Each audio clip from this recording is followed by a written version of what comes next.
Ross, North Dakota is right in the middle of the state, on the northwestern quadrant of the state. It's a small community. The Arab community that came to the United States, though there are in this museum examples of the Arab community that came early, much earlier than this. In fact, Brother Amir, and I want to thank him for inviting me. I was really honored to be invited. Showed me when I came here some months ago with Dr. Suleiman Yang, who was on my doctoral committee. My doctoral thesis was Christian-Muslim dialogue, the sociological dimension, not the religious dimension, but the sociological dimension, going all the way back to the Prophet, going to Abyssinia, and then just going from that in terms of the dialogue and the interaction that's taken place. And my family comes from Lebanon, my father's family, from a small village in Lebanon, which has always been both a Christian and a Muslim village. And there's a mosque and there's a church. And when I visited the village when I was young, I was able to go to the mosque for the Eid, and the Muslims came to the church for Christmas. And it's always been that way for hundreds of years. My family is, I'm the family Saba, S-A-B-A, and Brother Amir showed me at least two places in the museum where you see that family name, Revolutionary War soldiers and Civil War soldiers, that he has found records of. So I was quite pleased to see that my name is here. And the picture of the mosque that's, the first mosque that's in the collection came from the foundation that I headed, the Atiyah Foundation. Now, the Atiyah Foundation, Atiyah means in Arabic, is derived from gift of God, Atta. And that's the family that the main family, tribal family name, having come from South Arabia. And my father was quite a historian and tracked that family all the way back to the year 400, pre-Islamic. And that tribe moved north, went into the Haran of Syria, and then split. Some stayed in Syria, some went to Lebanon. That's the branch my family comes from. And in Lebanon, they went to 4 different places. My family was Christian, but the Atiyahs that stayed in Arabia were Muslim. And then later, a branch of my family converted to Islam in Lebanon. So the mayor of one of the villages, Kana, in Lebanon, is Ali Atiyah. He's a fairly close relative of ours, whereas our family was Christian. So it's always been a mix. And I am, my father, who grew up in that village, always had on the mantle of our fireplace a Quran and a Bible. And whenever I would be studying in my hometown, we'd be learning our Sunday school lessons, he would pull the Quran. They were both in Arabic, and he would read to me the parts of the Quran about Moses and about Noah and about Jesus and Mary that came from the Quran. And he always said, you see, it was told from 2 different perspectives, sometimes slightly different. But you see, it's the same story. And it teaches, in some cases, exactly the same lesson, in some cases, a bit of a different lesson. And there's, by the way, a beautiful book done by a scholar at Rhodes University in Memphis, Tennessee, where I lived for a number of years, John Kaltner. What Ishmael teaches Isaac is the name of the book. And that book puts together those verses and those parts of the Quran and the Bible to say what we have to learn from each other so much about the same thing. Not even about just, the difference, but about the very same prophets and the very same stories that come from our scriptures that teach us lessons. So I grew up that way.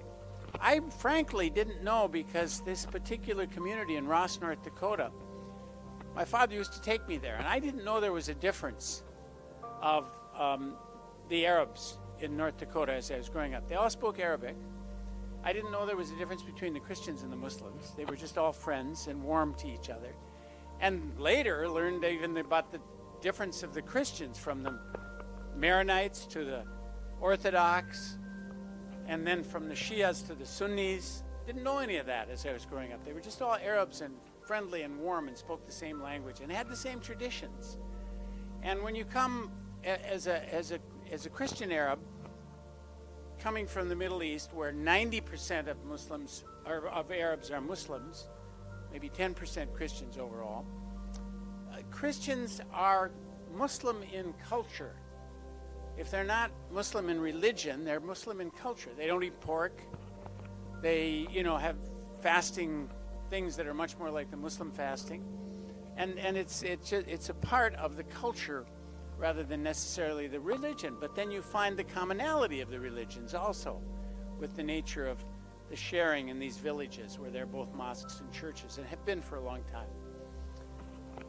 The people that immigrated to the Dakotas came to the Dakotas. The gentleman from the Saudi television said, gee, one of my favorite movies is Fargo, which is in North Dakota.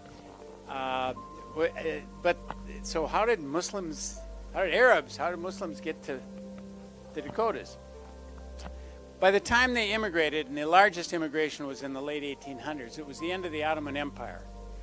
And the Turks, who were actually, if you can say colonialists are okay, they were one of the better colonial powers for many hundreds of years, until the end of the Ottoman Empire, where they started making it very difficult.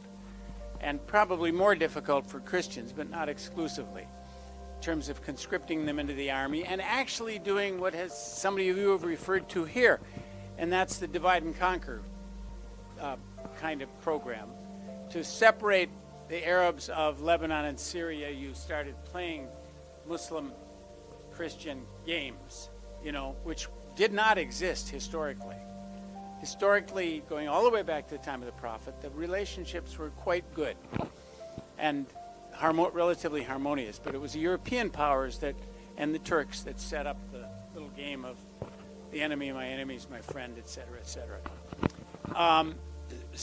But the overwhelming majority of people that came to the Dakotas, the reason they came to the Dakotas, it was the last of the homestead land.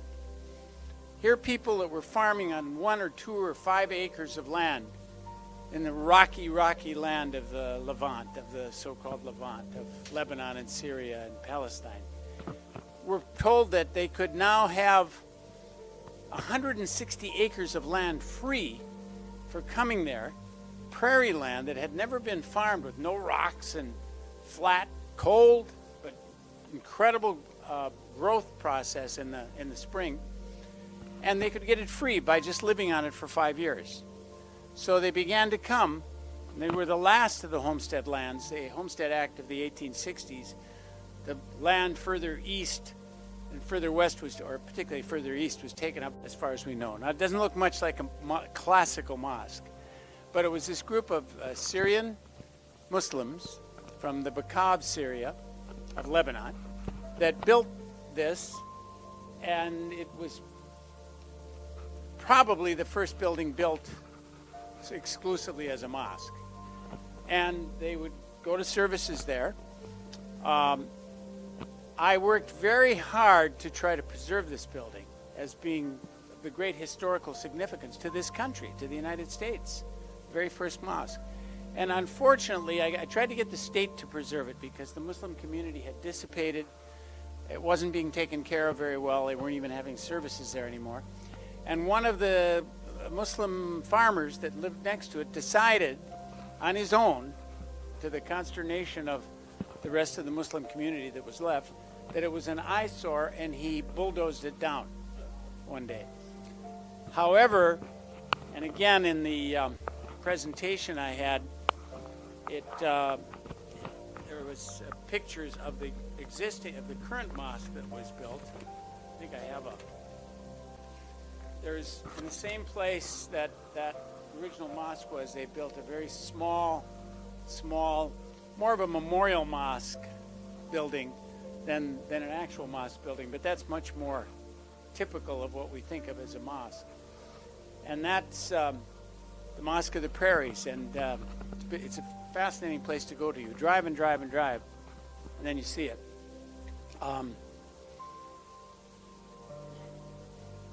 Yeah, I guess there is a picture here. It's coming up. That's it. So that particular history and the fact that Muslims ended up in the Dakotas is quite interesting. But you also had in the Dakotas, those most of you, and again, some of these pictures I have, some I don't. That didn't come through, but this is a picture of the very first Arab U.S. senators of Arab heritage. Neither were Muslim, but they were both Arab. And Senator James Abu Rizk, the more heavy fella here, and Senator James Abdunur. Senator Abdunur is a relative of mine. One is a very